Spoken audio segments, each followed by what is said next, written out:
एक dead body militant का और दिख रहा है सर, वो अभी रिट्रीव नहीं हो पाया है। सर्च ऑपरेशन जारी रहेगा। अभी हम लोग काफी एरिया को सर्च करना बाकी है। बहुत सारे ब्लाइंड सेल होगा, उसको भी हम लोग रिकवर करके उसको डिस्ट्रैक्ट करेंगे। और आवाम से अभी अपील करते हैं कि स्पॉट पर कोई नहीं जाए, क्योंकि बहुत सारे ब्लाइंड से ग्रेनेड की संभावना है वहाँ पर है। सर कितने टेररिस्ट टोटल कितने टेररिस्ट वहाँ पे थे? टोटल हम लोग के 203 का खबर था।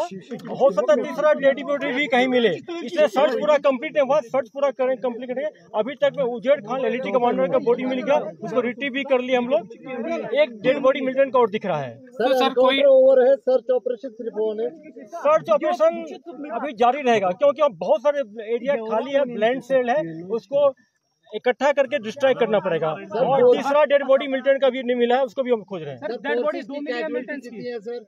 जैसा कि हम सब जानते हैं, हमारे 3 ऑफिसर कलीग शहीद हुए, एक जवान भी शहीद हुए हैं।